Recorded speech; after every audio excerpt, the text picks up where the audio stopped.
I remember the early days when you guys were investing. Is it true that you thought Latin America was going to be different somehow, where there was like, you're going to have a lot more kind of, instead of having the fund returns of Nubank would return the whole fund and then some, you thought there'd be more 10Xers and 7Xers. And is that something that you guys approached the market with in the beginning? And what was the realization you had? And when did you have that realization that it might be a little bit different or similar to the US or anywhere around the world? It is exactly as you are saying. First, how we envisioned the return of our funds initially, we got it wrong. We thought that in Latin America, it was more of an executional challenge, because what we were seeing at the time was that entrepreneurs, including we with Mercado Libre, right, we were somehow getting inspired by what others were doing in other parts of the region and then bringing those models into Latin America. So there was a big challenge of adapting those models to the region and finding the right, growth mechanisms or the right payments platforms or the right fraud control systems, all those kind of things. But it was more about finding the way to establish that model that has succeeded in other regions. And because of that, we thought that we were going to be good at picking the right entrepreneurs, at picking the right business models. And on average, our returns were going to come out of most of the companies producing a nice return individually, but not out of one company doing what Nubank has done, for instance.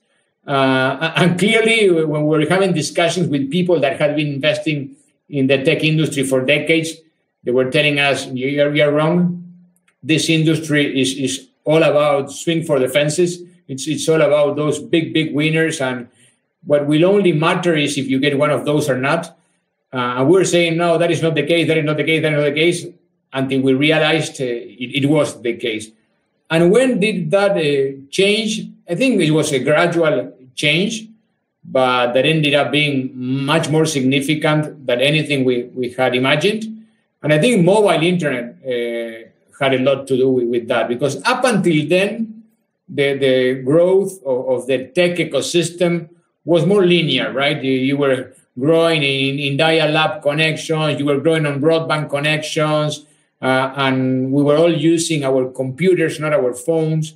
And then one day to the next, we started using our mobile phones that are super powerful computers that are with us 24/7. Many people that did not have a computer, that did not have any experience with the internet whatsoever, started to get that kind of experience. And I think that transformed everything, because you gained in intensity, because all of us became much more intensive users, and also in penetration. So that created an inflection point in the industry that produced an acceleration also that created opportunities for new business to be created. So we started to see more and more businesses that had no clear analog in the rest of the world, right? It was not that you could say this is the whatever of Latin America. No, this is what it is. And the founder is focused on this because they have experienced this problem at work, or they have seen this opportunity by doing some research, and they want to tackle it. And by the way, then we started to see, okay, this is the QuintoAndar of the UK, or this is the Nubank of Germany. The opposite started to happen. And if you look at our portfolio number one, that is 2011 vintage, I think that you could say that most companies, or all of the companies, were somehow inspired by something they saw elsewhere.